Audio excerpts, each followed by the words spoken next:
saúdo-vos com a graça e a paz do nosso Senhor Jesus Cristo. Amém. Vamos as nossas Bíblias, meus queridos, na carta de Paulo aos Colossenses, capítulo 3.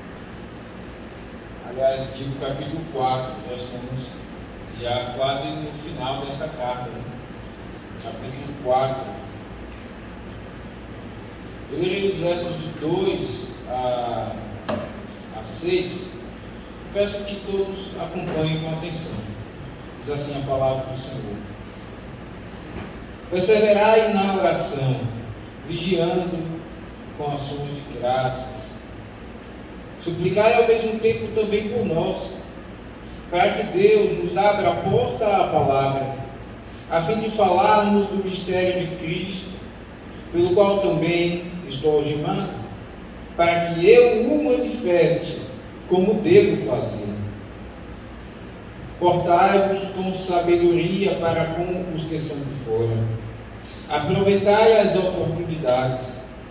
A vossa palavra seja sempre agradável, temperada com sal, para saberdes como deveis responder a cada um. Amém. Vamos pedir que o Senhor Deus ele nos abençoe, nos auxilie neste momento. Oremos. Senhor, nosso Deus e Santo Pai, ó Deus, nesta hora, a pregação da Tua palavra, da Tua fiel palavra, palavra que não passa, a Tua palavra não passa. Ó Deus, quão tremenda é esta palavra. Dá temor a Deus ao pregador, para que o faça na dependência do Teu Santo Espírito, em obediência a ela mesma, para que não seja achado infiel ao pregá-la. E também dá graça aos que irão ouvi-los. Em nome do Senhor Jesus, auxilia-os pelo Teu Santo Espírito.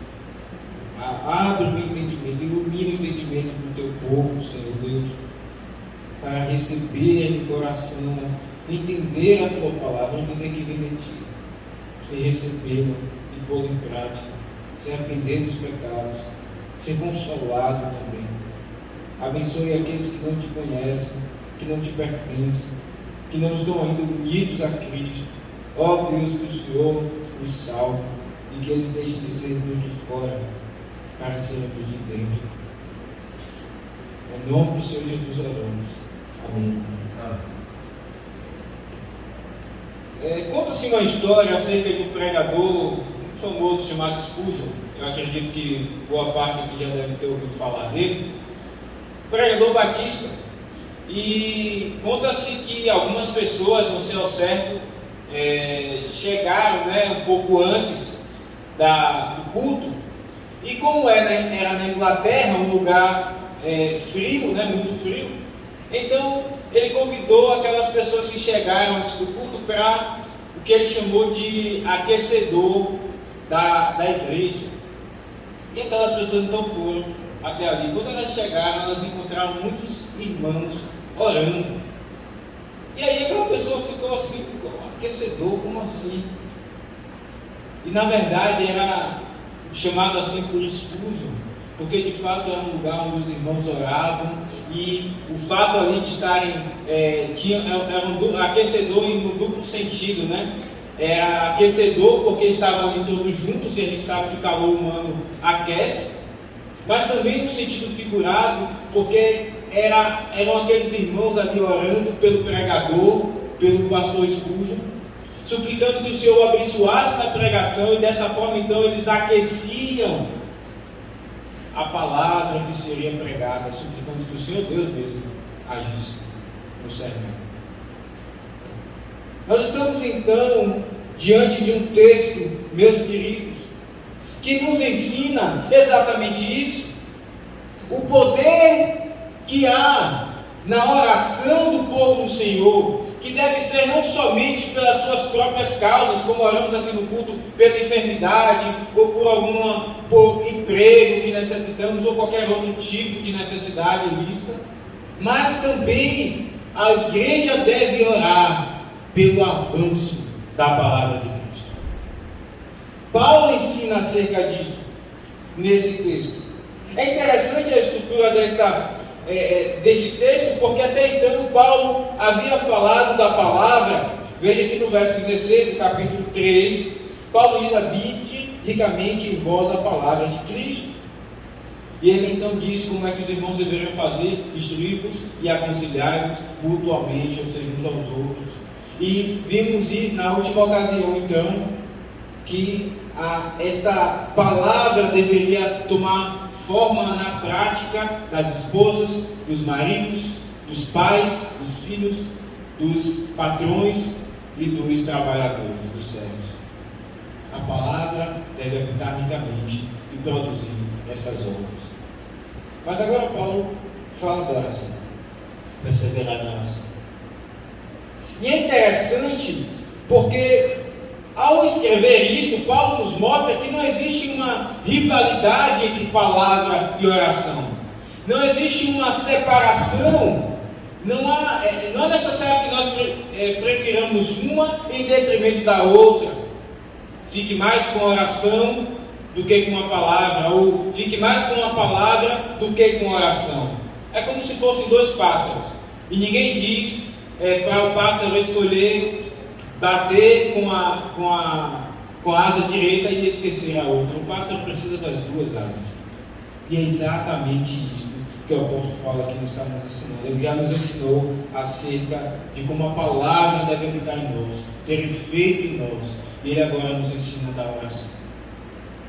Isso nos mostra como as duas, na verdade, devem estar juntas, como uma alimenta a outra, e como nós, a igreja, precisamos das duas. Se nós pudermos, então, resumir o ensino desse texto numa frase, meus queridos, seria então que a igreja deve orar não somente pelas suas necessidades, mas também pelas dos pastores, bem como ter um procedimento que contribua para o avanço da palavra de Cristo. Sim, a igreja deve orar não somente pelas suas necessidades próprias, particulares, mas também pelos pastores, e também devem ter um procedimento que contribua para o avanço da palavra de Cristo. É isso que Paulo ensina nesses versos de 2 a 6, e é isso que veremos. Volte seus olhos então para o verso 2, onde aqui começamos a aprender que a igreja deve orar por suas necessidades e também pelos pastores. Paulo diz: perseverai na oração. A igreja então deve orar. A igreja deve ter um exercício de perseverança na oração. Mas o que é oração? A oração é um meio de graça pelo qual nós nos relacionamos com Deus. Nós oramos, nós nos dirigimos a Deus Pai, através de Deus Filho, pelo auxílio do Deus Espírito Santo. Perceba que Paulo diz aí no verso 17 do capítulo 3, dando por ele, ou através dele, graças a Deus Pai. Através dele quem? De Cristo. É exatamente isso que nós fazemos na oração. É um meio então de nos relacionarmos com o nosso Deus. Meus irmãos, então, que meio precioso é a oração que o Senhor Deus proveu para o seu povo, para que nós então não somente nós ouvimos a voz dele através da palavra, mas também nós falamos com ele. Então existe essa comunicação maravilhosa, onde Deus fala pela palavra, e o Senhor que nós falamos pela oração. E nós não estamos sós. Ele é um Deus vivo, que se relaciona com o seu povo. Mas como nós devemos orar? Nosso catecismo maior, na pergunta número 185, faz essa mesma pergunta, e eu gostaria de ler a resposta para os irmãos. Como devemos orar?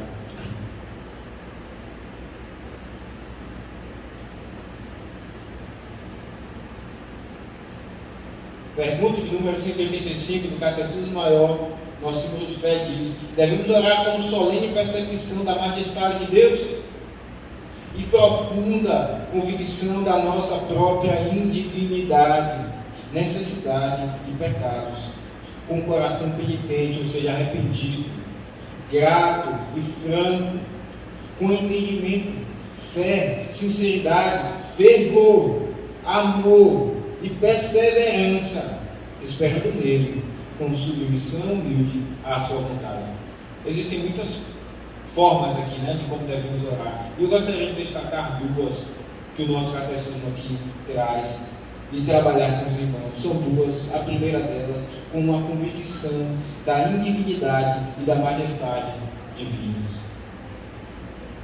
É interessante porque lá em Gênesis 18, naquela conversa que Abraão tem com o Senhor, que ele diz: Senhor, se tiver 50 justos, o Senhor vai destruir a cidade? O Senhor diz: não, eu pouparei. E se tiver 10? Então Abraão ali conversa. E é interessante que no verso de número 27, Abraão diz: eu me atrevi a falar com o Senhor, ainda que seja pó e cinza. Alguns vão dizer: rapaz, Abraão, ele é atrevido, ele foi arrogante, ele passou do limite com o Senhor. Não. Perceba que Abraão diz: eu sou, ainda que seja pó e cinza. Ou seja, Abraão, ele reconhece diante da presença do Senhor que ele é indigno de estar ali, que ele é somente pó e cinza, ou seja, algo sem valor. Ele é indigno diante daquele que é o Deus Todo-Poderoso. E é exatamente isso que devemos, meus irmãos, ter esse bom senso na oração, seja em particular, seja em família, seja na reunião pública, de indignidade e também da majestade de Deus. Lá no verso número 2, do capítulo 18 de Gênesis, diz que quando aqueles homens chegaram até Abraão, ele prostrou o rosto em terra. Porque isso lembra até mesmo, a reação de Moisés quando viu a sarça que ardia e não se queimava, porque ele percebeu ali a majestade divina. Ele foi reverente. E ora, se é então a oração um meio de graça pelo qual nós nos relacionamos com Deus, que é o Todo-Poderoso, é plenamente razoável, meus irmãos, que nós ajamos assim, com uma forte convicção da nossa indignidade e também da majestade divina. Mas não somente isso. Nós não devemos orar apenas com a convicção da nossa indignidade e da majestade de Deus. Nós também devemos orar com entendimento. Devemos orar com entendimento. Paulo ensina acerca disso lá em 1 Coríntios 14. Eu peço que você abra neste texto.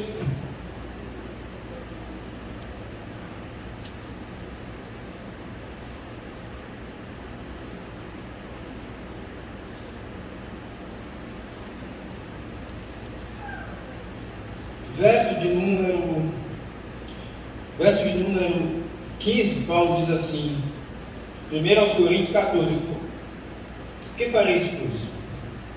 Orarei com o Espírito, mas também orarei com a mente, ou seja, com o entendimento. Cantarei com o Espírito, mas também cantarei com a mente. E se tu me disseres apenas em Espírito, como dirá o indouto o amém depois da tua ação de graças? Visto que não entende o que dizes. Porque de fato dás bem as graças, mas o outro não é edificado. O que Paulo está dizendo aqui? Perceba, Paulo está ali naquele contexto que havia o dom de línguas estrangeiras, ou seja, o Espírito Santo tomava homens e eles falavam em línguas nas quais eles não aprenderam a falar, seja grego, seja quais forem línguas diferentes de outras nações. Então, Paulo diz, ele está importando em que todos sejam edificados. E ele diz: se tu não orares com a mente, ou seja, com o entendimento, ou apenas orares com o Espírito, como tirar o indouto do amém depois da tua ação de graças, visto que não entende o que dizes? Paulo está preocupado com que haja entendimento na oração, com que, uma vez que o presbítero William ore pedindo perdão pelos nossos pecados, ou eu intercedendo pelas pessoas enfermas, ou outros motivos, que haja entendimento com aquilo que está sendo dito ao Senhor. Isto é uma forma também que a Escritura nos ensina de orarmos. Mas perceba, Paulo diz ainda, ele diz em outro lugar, que se houverem que se houverem outros que falem língua, que sejam 2 ou 3, e que seja cada um por sua vez, e haja quem interprete, ou seja, para aqui, no verso 27 ele diz, quando muito 3, isto sucessivamente haja quem interprete. Ele está preocupado em entendimento. É uma forma que temos de orar. E meus irmãos, diante disso, nós então devemos aplicar às nossas vidas este ensino. Você tem orado com devoção, mas senso da majestade divina, da indignidade de que você não por si mesmo não pode estar diante da presença de Deus. Ou você tem orado de forma sem temor, sem reverência.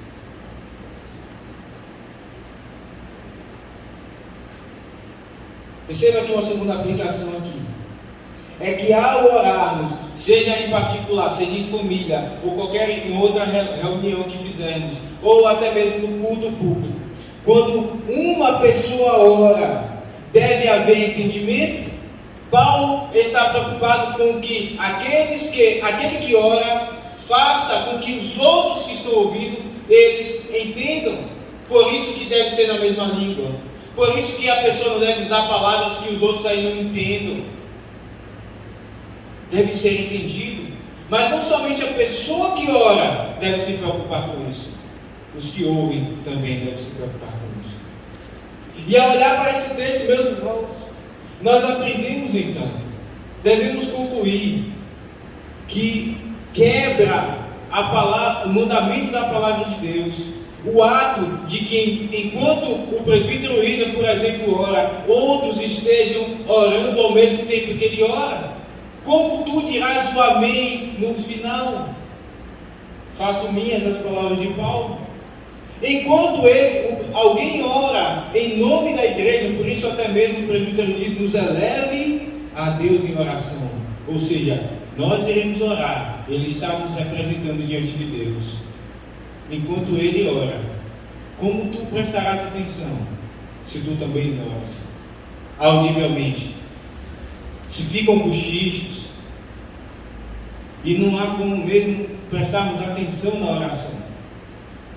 Perceba que então quebra a vontade de Deus. Talvez a tua intenção seja que Deus ouça a tua oração, mas perceba que você não está orando como deve orar. Paulo diz, perseverai na oração. Paulo fala isso depois dele dizer, habite ricamente em vós a palavra de Cristo. E nós aprendemos que a oração também é regulada pela palavra de Cristo. Ela não pode ser da forma como queremos. O que aprendemos aqui então é que Paulo continua, e ele não somente fala da oração, ele diz perseverar na oração. Uma tradução mais literal seria perseverar continuamente na oração. Mas talvez o tradutor ele tenha traduzido apenas por perseverar, porque seria de fato uma redundância. É claro, quem persevera continuamente. Não há como perseverar e não ser uma atitude contínua. Devemos perseverar, meus irmãos, na oração. E devemos então aplicar isto a nós. Agora, como a falta da oração, da perseverança na oração, é um suicídio. Quando tu não perseveras na oração, tu estás se suicidando. Tu estás matando a tua alma, matando a si mesmo, quando não perseveras na oração. E quem de nós aqui tem perseverado como deveria na oração? Quantas vezes nós dizemos, vou continuar perseverante na oração, e por vezes deixamos este bendito meio de graça. Ó, meus irmãos, o Senhor fala aos nossos corações, perseverem na oração. Ora, meus irmãos, um outro índice que mostra em nossa vida que não temos perseverado na oração são exatamente as reuniões de oração da igreja. Ó, que reuniões tão pouco visitadas pelos membros da igreja. Aqueles mesmos, poucos, enquanto a grande maioria não vem. Alguns de fato não podem, outros podem, mas não têm perseverado.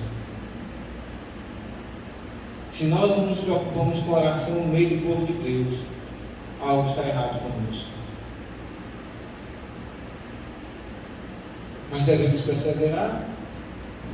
E Paulo então nos dá aqui duas formas pelas quais devemos perseverar. A primeira delas, ele diz vigiando com ações de graças. Talvez você pergunte, ok, eu entendi que devemos perseverar, mas como fazer isso? Vigiando em primeiro lugar, vigiando com ações de graças. E o ato de vigiar, então, nos lembra alguém que não está distraído, alguém que não é indiferente, alguém que não está frio. Talvez você já tenha tido a experiência de ter pedido alguém para olhar o teu filho pequeno, e essa pessoa não disse, olha, pode deixar comigo, eu vou olhar ele. E aí quando você volta, a criança está no meio da rua, ou sei lá, em algum lugar. Essa pessoa, talvez ela tenha ficado ali, mas ela tenha desligado o olho 10 segundos, e 10 segundos para deixar uma criança é muito tempo. Essa pessoa não vigiou. É disso que Paulo está falando. Não apenas devemos perseverar na oração, mas quando nós vamos orar, nós devemos não estar ali distraídos, nós devemos estar vigiando. Ora, meus irmãos, e quantas vezes não ficamos distraídos na oração? Nossa mente não divaga por diversas coisas. Perceba, Paulo diz, vigiando. E ele não somente diz vigiando, ele diz vigiando com ações de graças. Quando olhamos para a carta de Colossenses, nós percebemos que a vida cristã, a vida unida a Cristo, é uma vida de gratidão. Paulo, em diversos lugares, desde o início da carta, ele está falando de gratidão. Perceba aqui no capítulo 3, no verso 3, capítulo 1, verso 3, ele diz, damos sempre graças a Deus Pai do nosso Senhor Jesus Cristo, quando oramos por vós. No verso 12 ainda do capítulo 1, ele diz, dando graças ao Pai. No capítulo 3, verso 15, ele diz assim, e sede agradecidos. No versículo 17, ele diz, dando por ele graças a Deus Pai. E agora no capítulo 4, verso 12, ele diz, vigiando com ações de graças. Perceba, uma vez que nos despimos do velho homem e nos revestimos do novo, a vida cristã, ela é marcada pela gratidão. Ela deve ser marcada pela gratidão ao Senhor. Ainda que a resposta das nossas orações não seja aquilo que pedimos. É interessante, isto combina muito com as ações de graças, combina muito com a atitude de vigiar. Porque por vezes nós percebemos que o Senhor Deus não vai dar aquilo que pedimos. E o que fazemos? Nós deixamos a oração. ou então está demorando, nós deixamos de vigiar. Mas a gratidão ao Senhor por tudo aquilo que Ele já fez em nossa vida, por sermos filhos do Senhor, por sermos crentes, por estarmos unidos a Cristo, por Ele habitar em nós, por termos esta bendita comunhão com Cristo. Meus irmãos, isto é motivo suficiente para sermos gratos a Ele. Por estarmos unidos àquele que é o próprio Deus, o Senhor Jesus. E por tudo que o Senhor tem dado já a nós e que não merecemos. E isto é motivo de gratidão. Portanto, uma vez que o Senhor Deus não me responda na oração, ou demore, seja grato. Lembrando de tudo que Ele já tem feito. Vigie, persevere, vigiando com ações de graças. Talvez você ainda me pergunte, como eu vou fazer isto? Eu lhe digo, meu querido e minha querida, separe um momento no teu dia, assim como você tem um momento de comer, assim como você tem um momento de talvez tirar ali uma soneca, assim como você tem um momento de fazer algo, assistir algo que você gosta, tire um momento para orar, para que dia após dia você seja assíduo na oração, neste bendito meio de graça. Talvez você me diga, mas o meu dia é muito corrido. Meus irmãos, vocês irão desprezar, iremos desprezar este bendito meio de graça, que podemos de fato falar com Cristo, com Deus. O que vale este momento? O que você pode conseguir nessa vida que possa se comparar a este bendito momento de oração? E esta bendita percepção de que o Senhor Deus, que as nossas orações são como incenso e sobem como aroma suave até a presença dEle. Como diz em Apocalipse, que Ele guarda as orações dos santos. Nada se compara a este momento. Então, sim, separe um momento no teu dia para fazer isso. Algo que também nos ajuda é nos enchermos da palavra. Perceba, se tu não te enches da palavra de Cristo, o que você irá falar com Cristo? O que você irá falar com Ele? Você já tentou falar com alguém, por exemplo, que gosta muito de jogo de futebol, ou de jogo de videogame, ou seja lá de alguma coisa, e aquela pessoa ela só conhece aquilo? Você já tentou falar com alguém assim? Você fica sem assunto quando você não conhece aquilo. O que você vai falar? É da mesma forma. Se nós não estamos cheios, se a palavra de Cristo não habita em nós, nós não temos nada para falar com Cristo. Então, meu querido, na verdade não há rivalidade entre a palavra e a oração. Como disse no início, uma ajuda a outra. Encha-se da palavra de Cristo, e quando você for a Deus em oração, você saberá o que falar com Ele. Encha-se dos salmos, que são orações, muitos deles, e todas as outras partes da Escritura. Fale a Ele com reverência e com devoção, como já vimos. Mas não afaste-se. Não afaste-se da oração. Perceba aqui uma outra maneira que Paulo aqui nos ensina, que devemos perseverar na oração, suplicando ao mesmo tempo, também por nós, Paulo diz, para que Deus nos abra a porta da palavra, a fim de falarmos do mistério de Cristo, pelo qual, diz Paulo, estou algemado. Paulo diz, perseverem na oração, não deixem a oração.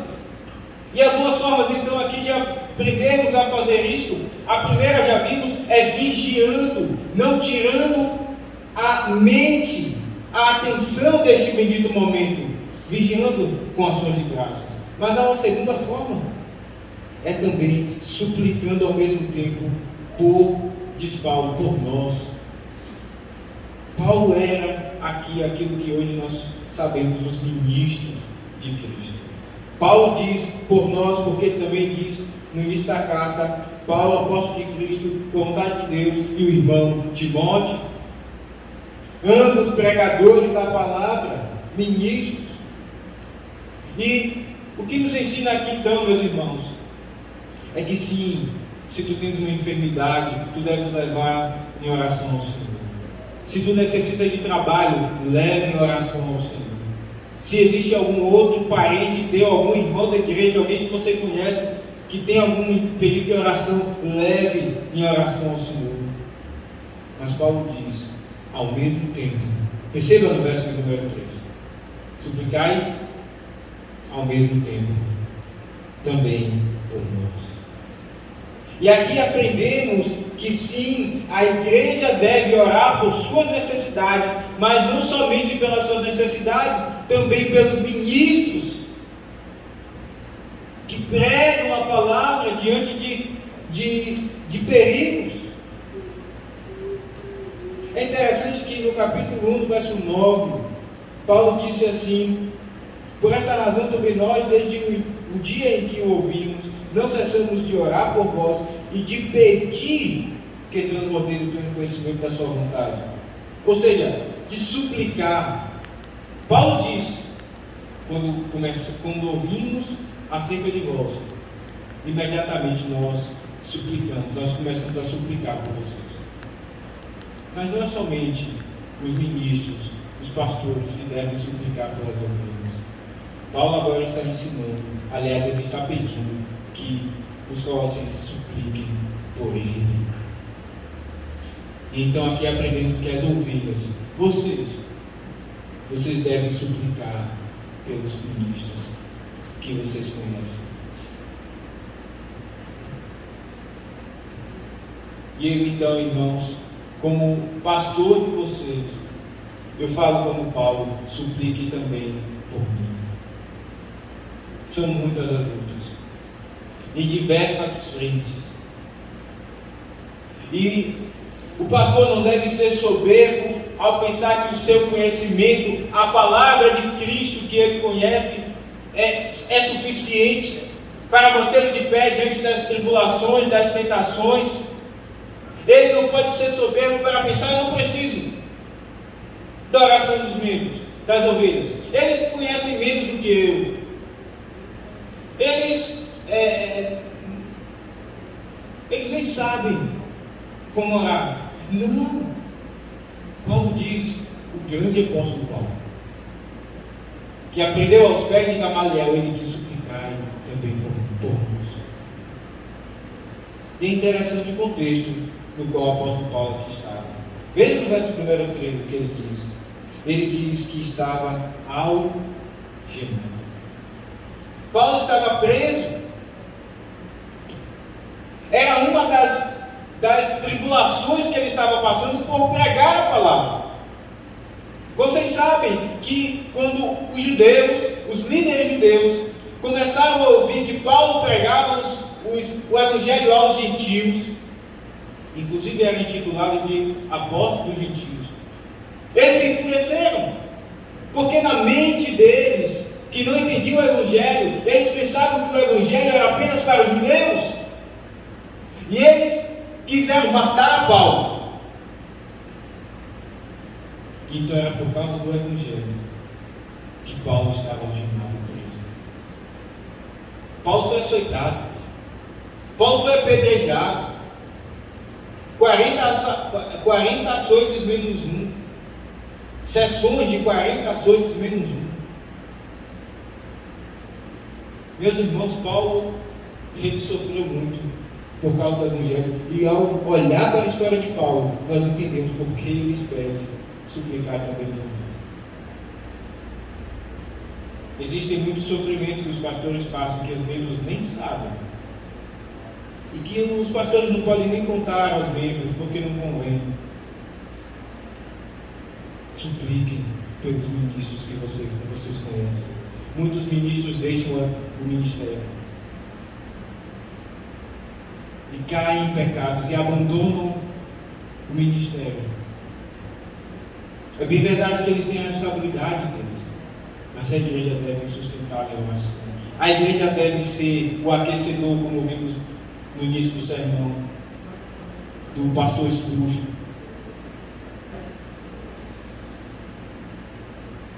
E Paulo então estava preso, vimos isso lá em Atos 21. Ele estava decidido a ir para Jerusalém, mas em cada cidade que Paulo passava, dizia: você vai ser morto.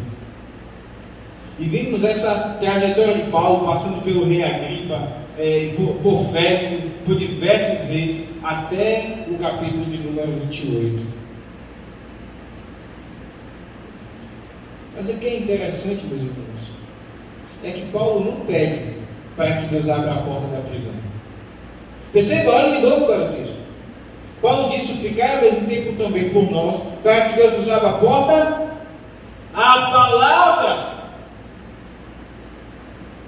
Paulo estava dentro da prisão, e ele podia até mesmo orar, pedindo que Deus abrisse a porta da prisão. O Senhor fez isso com Pedro. Na verdade, o anjo foi lá, quebrou as correntes, e eles até pensavam que estavam sonhando, era uma visão, e eles viram que o Senhor Deus libertou eles. Paulo podia pedir, mas Paulo pede para que Deus abra a porta, mas a porta da palavra. Paulo está preocupado então com o avanço da palavra de Cristo.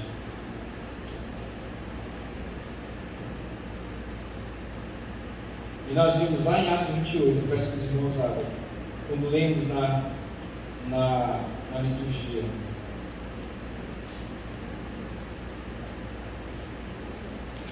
Atos capítulo 28, os dois últimos versículos.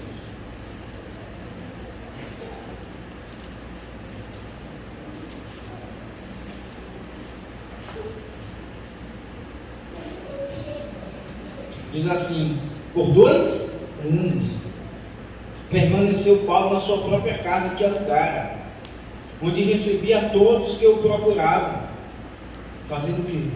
Pregando o reino de Deus, e com toda a intrepidez, sem impedimento algum, ensinava as coisas referentes ao Senhor Jesus Cristo. Paulo pediu que os colossenses suplicassem, e Deus ouviu a oração da igreja. Perceba que o texto é claro e diz que ele pregava o reino de Deus sem impedimento algum. Meus irmãos, um homem algemado, um homem preso em cárcere privado, será que ele não tem impedimento de fazer as coisas? Nós estamos nessa pandemia, graças a Deus as coisas estão se abrindo, as coisas estão melhorando, mas nós experimentamos horrores presos em casa, sem algemas, mas sem poder sair de casa ir para muitos lugares, ficando em casa. Agora Paulo passou 2 anos, diz o texto, nessa situação. E diz o texto que ele estava sem impedimento algum, sem impedimento, porque ele estava pregando o reino de Deus. Ora, como então o Senhor Deus ouviu a oração da igreja? E percebam, meus irmãos, que a oração do justo pode muito dos seus efeitos. É isso que diz a palavra do Senhor. Quando nós pedimos aos irmãos que orem pelas reuniões que temos feito às terças-feiras, mas também com o Instituto, que vocês orem para que Deus abra a porta à palavra. Olhem para o exemplo dos colossenses e aprendamos o quanto importa que devamos orar e sustentar com tudo aquilo que é necessário esses investimentos que a igreja do Senhor tem feito, porque Deus ouve. E sabemos, lá na carta de Filipenses, Paulo fala que alguns da guarda pretoriana estavam sendo alcançados. Ou seja, embora Paulo estivesse preso, o Evangelho, como ele mesmo diz, o Evangelho não estava preso, a palavra não estava presa, a porta tinha sido de fato aberta, e homens que eram carrascos Mas assim como Paulo era carrasco dos crentes, estavam se convertendo, sendo convertidos ao Senhor, assim como Paulo, que era Saulo, foi convertido ao Senhor. Olhem, meus irmãos, quantos Saulos não temos neste bairro? Quantas pessoas a serem alcançadas? Muitas. Olhem, temos nomes para que oremos, de pessoas que têm ido. Se preocupem, perguntem como eu posso ajudar, quais são os nomes dessas pessoas. Orem, não fiquem acomodados, porque estas investidas, digamos assim, são na igreja de Getsêmani. E se tu és membro da igreja de Getsêmani, isso também te pertence. Mas perceba que Paulo diz, ele pede que os irmãos supliquem a fim de que eles alcancem, para que Deus abra a porta da palavra, a fim de falarmos do mistério de Cristo. O mistério de Cristo. É interessante, nós já vimos acerca do mistério aqui, o mistério de Cristo. O mistério é algo que está oculto. E nós sabemos que muitos judeus foram a causa de Paulo ser preso. Por quê? Porque Cristo para eles era um mistério. Cristo era um mistério para eles. Paulo fala lá em 2 Coríntios, capítulo 4, verso de número 3 e 4. Peço que vocês abram. 2 Coríntios, capítulo 4, versos 3 e 4. Paulo diz: mas se o evangelho ainda está encoberto, é para os que se perdem que está encoberto, nos quais o Deus deste século cegou o entendimento dos incrédulos, para que eles não resplandeçam a luz do evangelho da glória de Cristo, o qual é a imagem de Deus. Paulo diz, estavam criticando o apostolado de Paulo, dizendo que ele era fraco quando ele falava, desprezando e dizendo que as pessoas não entendiam Paulo, por culpa dele mesmo, da forma como ele falava. Imagina você, o grande apóstolo Paulo. Estavam falando isso dele. E Paulo diz: não, o evangelho não está encoberto por causa da minha fala. O evangelho está encoberto porque Deus, aliás, o Deus deste século cegou o entendimento dos incrédulos, para que eles não resplandeçam à luz do evangelho da glória de Cristo. Ora, meus irmãos, Paulo estava tentando ali entre os judeus.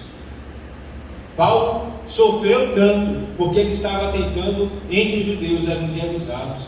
Paulo fala do sofrimento dele lá em Romanos 11, quando ele diz: eu mesmo desejaria ser anátema, para que alguns da minha nação sejam alcançados.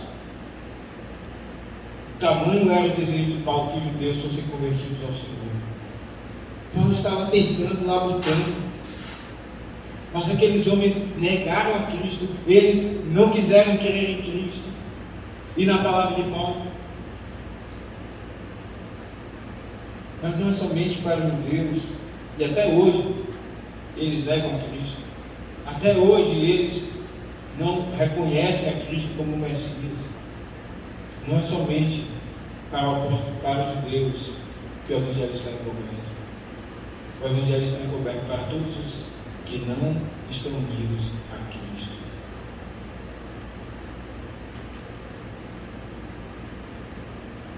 Eu então clamo a você, meu querido, que não está unido a Cristo, que olhe, mesmo os seus olhos estão encobertos. Isto é a maravilha da pregação da palavra de Deus. É como no Vale dos Ossos Secos, que Deus disse a Ezequiel, profetiza. Ezequiel, podem esses ossos secos tomarem vida? Ezequiel disse: Senhor, tu sabes. Profetiza.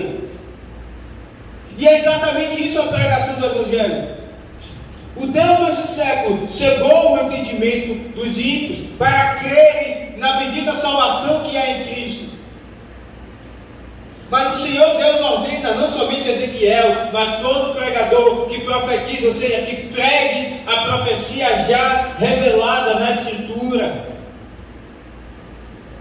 para que então, no momento da pregação, os seus olhos, meu querido, sejam abertos, e que você creia neste bendito Senhor Jesus e Salvador, pelo qual Paulo sofreu tanto, e tantos ministros sofrem.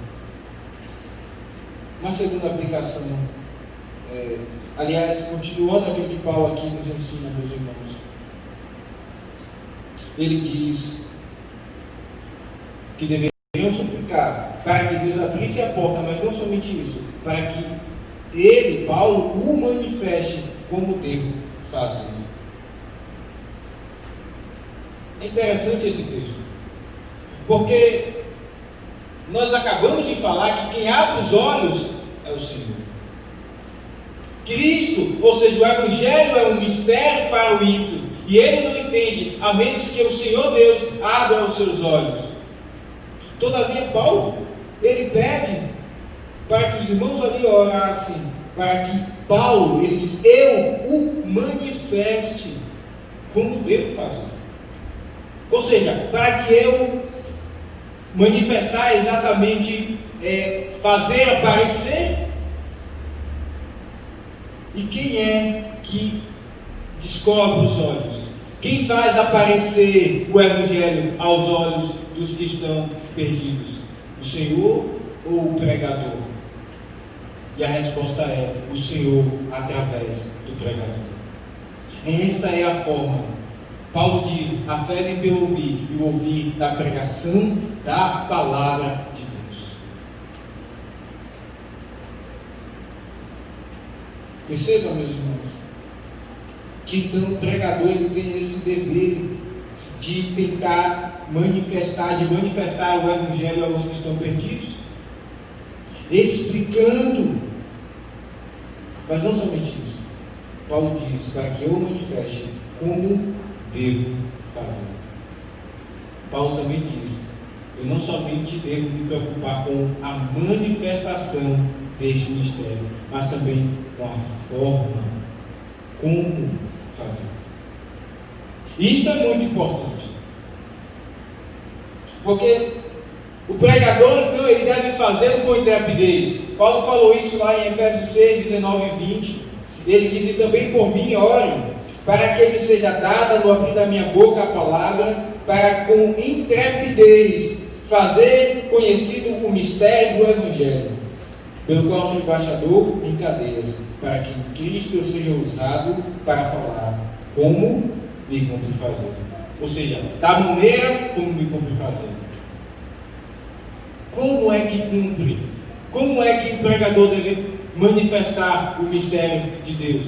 Com intrepidez, com autoridade, porque Deus o envia para fazê-lo, com reverência.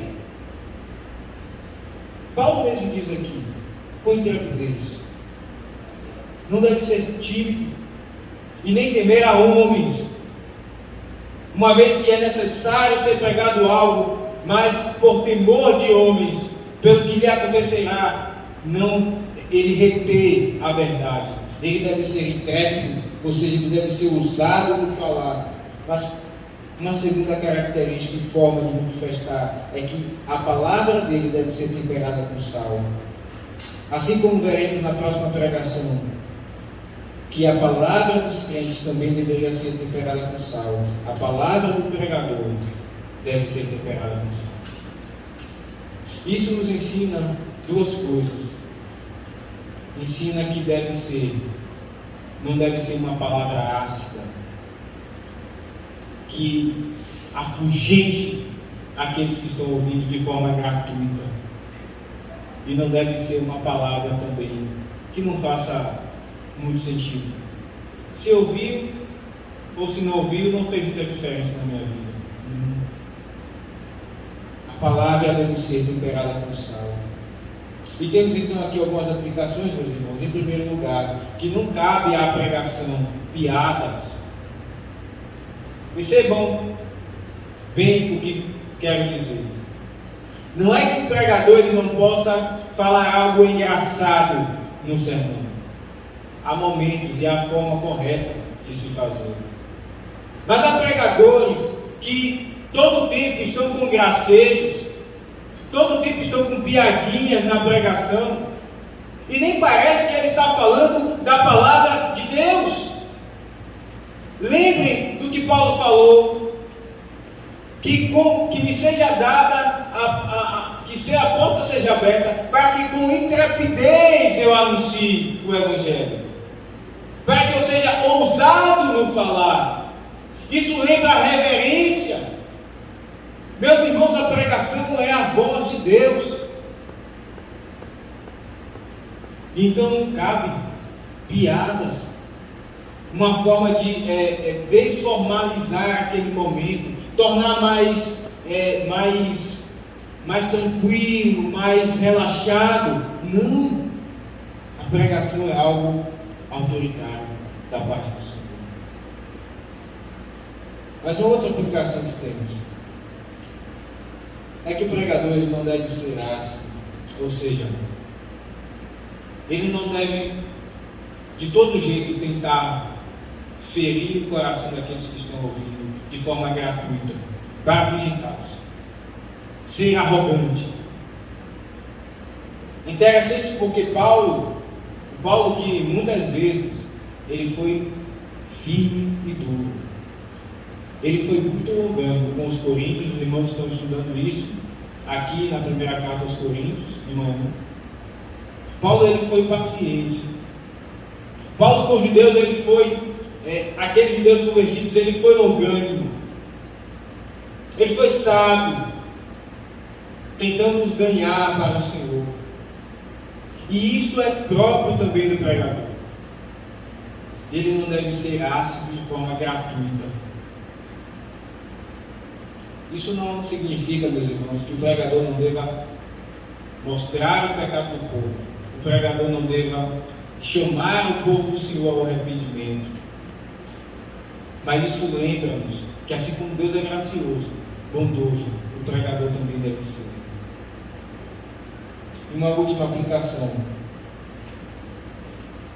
é que os irmãos devem ser mais misericordiosos com os pastores e criticá-los menos. É bem verdade que muitos pastores pecam na sua forma de falar, na sua forma de tratar as ovelhas. Mas, meus irmãos, olhem para o apóstolo Paulo e vejam nele muitos outros pastores. Os sofrimentos. Não é fácil o ministério da palavra do Senhor. O peso sobre os ombros é grande. E por diversas vezes, uma vez que o pastor ele é um homem, ele irá pecar. E cabe então aos irmãos suplicarem por ele, terem paciência por ele. Isso não dá lugar para que ele peque, mas cabe aos irmãos ter mais longanimidade. Ora, meus irmãos, nós finalizamos aqui no verso número 4, e iremos ler os próximos 2 versos na próxima ocasião. Não é necessário termos aqui uma salinha como tinha lá na igreja onde Spurgeon pregava, mas é necessário que você suplique ao Senhor, não somente pelas suas necessidades, mas que tu te lembres do pastor. E que você então suplique a ele pelas suas necessidades e pelo pastor, uma vez que há tanto sofrimento, para que a palavra do Senhor ela avance, a porta seja aberta. E a igreja, inclusive, deve sustentar este trabalho, ajudando, perguntando como pode ajudar, se interessando. E assim o reino de Deus cresce. E o Senhor Deus é glorificado. Que o Senhor Deus nos abençoe com este sermão, nos edifique, nos console, em nome do Senhor Jesus. Amém. Vamos orar. Senhor nosso Deus e Pai, nós te damos graças. Muito obrigado, ó Senhor, por termos falhado na oração. Como não temos temido ao Senhor, como deveríamos, Senhor. Tem misericórdia do teu povo, Pai. Tem compaixão, porque nós temos muitas vezes até esquecido de orar. Temos deixado de lado este momento tão precioso, como Deus vivo. Tenha compaixão de nós, ó Deus. E nos faça, uma vez que Cristo habita em nós, vivemos para Ele, para o avanço do reino dele. Assim nós oramos a Ti. Que o Senhor aplique a Tua palavra no nosso coração, em nome de Jesus. Ó Deus, todo-poderoso. Amém.